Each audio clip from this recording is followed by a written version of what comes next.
Howdy folks, and I hope your hailing frequencies are open wherever you are in collecting land. And welcome back to the channel for another review, but not your run-of-the-mill review this one, no. How can I put this? Do you have one of those cupboards, Mr. Go Figure does, where you stuff things and then forget about them for years on end? Well, I braved that cupboard in an attempt to clear it out and came across something that I had completely forgotten about. Bought it years ago, it's never been out of the box, so I thought I'd share a quick review of it, and it is none other than the ThinkGeek Wall Communicator Replica from the original Star Trek television series, or door chime as it is more commonly known. And yeah, this little thing, had it a long time, and I thought let's take a quick look at it. But before we dive in and get up close and personal with the ThinkGeek Wall Communicator, I would like to send a Galaxy class size shout out to everybody who supported the channel. And please drop a like and hype on this video as it helps other people find Go Figure. And if you haven't already, be sure to mash that subscribe button and bell notification icon so you're not missing any of the 1/6 scale action figure, quarter scale action figure and statue, movie memorabilia, prop replica, any of that stuff. The news, the reviews, the showcases, the tours, and all of it. Yeah, so without further ado, let's dive down onto the table and find out what this ThinkGeek Wall Communicator is all about. So, what do you get in the box? Well, not much. You get your wall communicator and you get a set of instructions. Just on paper, these. And these run through the buttons on the left-hand side and the functions on the right-hand side. And I'm going to need to keep these close at hand because this is one noisy puppy. And yes, folks, it still works after 14 years. But let's take a look at the wall communicator itself. And first impressions, I've got to say, are very, very good. I think it looks very authentic indeed. It's that super high polished red plastic. The colour is pretty much spot on as far as I can tell. Absolute fingerprint magnet. If you are spotting any minor scratches on here, yeah, I was surprised by those as well. I think that's movement in the box, to be honest with you. It's been sat in that box for 40 years. It's been thrown around a few times, and I suspect that's where those scratches have come from. But first impressions, I have to say, yeah, I'm liking this a lot. I think it looks very, very authentic indeed. Let's talk about dimensions. Now, the original wall communicator in the TV show, that was, I believe, 9.5 inches across the top here, 7.5 down the side, and 1.25 inches deep. That equates to 24 centimeters, 19 centimeters, and 3 centimeters. This one comes in at 16.5 centimeters across the top there.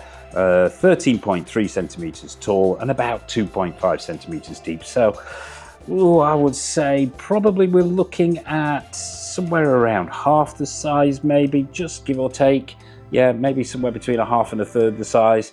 So yes, it isn't the same size as the one we see in the TV show, but I'll put some photos in the top left-hand corner there so you can do your own size comparisons and authenticity comparisons. But you know, the rest of it actually looks pretty on point. That super high gloss finish we talked about looks really, really nice. The speaker section at the front, loving that blue color, that's on point. This grille, which acts as the speaker for the entire thing, I believe the one in the TV show was that more of a material type affair on the front here. Never really got that close enough to see, but a lot of the communicators, they used a sort of a gold mesh. But I think this sort of gold plastic grill effect is more than sufficient, and I think looks very, very convincing.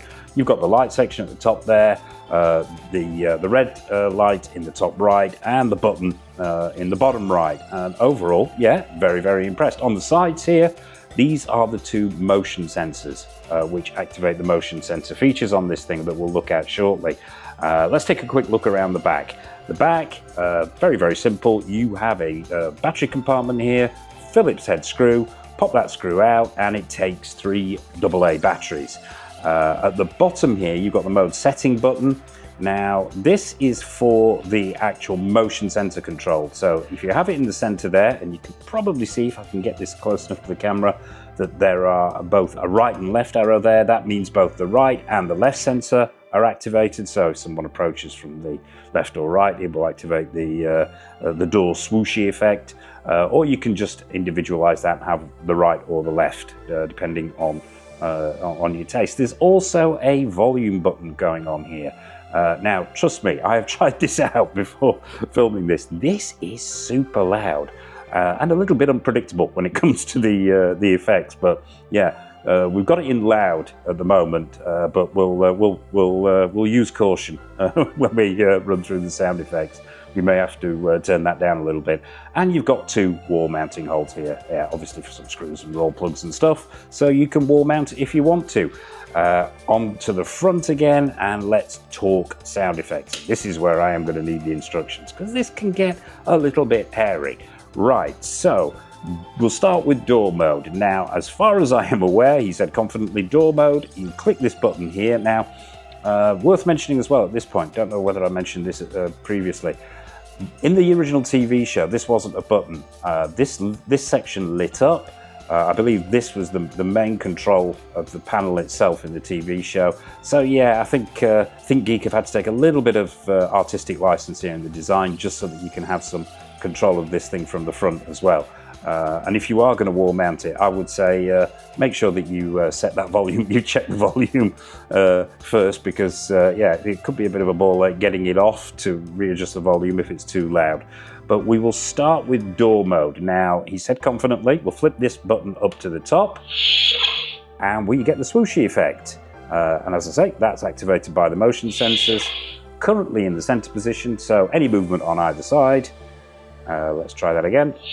And there we go. And as you can hear, a very, very convincing door swoosh. Liking that a lot. Let's flip that button back down to the center position there, so it stops swooshing. So yeah, nice swooshy effect. What else have you got? Now, this is where it's going to get loud. We're going to go into red alert mode. Now, I'm going to drop this to this button to the bottom, then I'm going to shut up for 2 minutes because it is loud.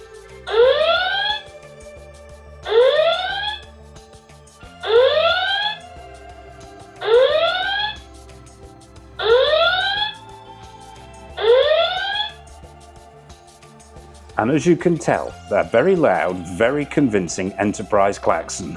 It works. It works. That unmistakable klaxon from the Enterprise. So yeah, when that klaxon goes off, this red light at the top here flashes. It's not the brightest of LEDs in there, but it does the job and looks convincing. And the final mode, he said confidently, well, it's not a mode really, it's the use of this button. It's the communicator button in the bottom right-hand corner. So you hit that button, and you get the now legendary hailing sound. And once again, a super convincing hailing sound from the Enterprise. So there you have it, folks. That is ThinkGeek's take on the wall communicator from Star Trek, the original TV show. What are your thoughts on this novelty piece? Do you have it? Is it something you picked up years ago? Do you have it hung on a wall? Do you use it as a door chime? I think it works as both, to be honest with you. I think as you can have it as a novelty door chime, but if you're more of a replica collector like me, I think it's a great little addition to your Star Wars memorabilia, and I actually really, really like it. I can't believe I had it stuffed away in a cupboard for all these years. But yeah, I'm not going to give this piece a score out of 10 like we normally do in reviews, because there's nothing else quite like it out there. But yeah, there you have it, folks.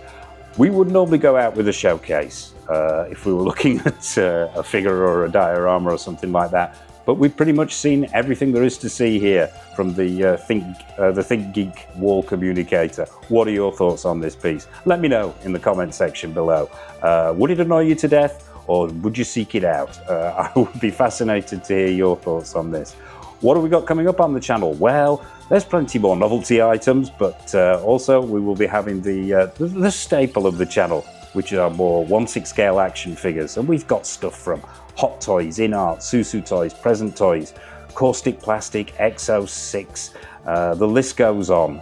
So as I mentioned at the top there, be sure to hit that subscribe button and bell notification icon so you're not missing any of the good stuff. And no doubt there'll be more interesting and novel items like this as well.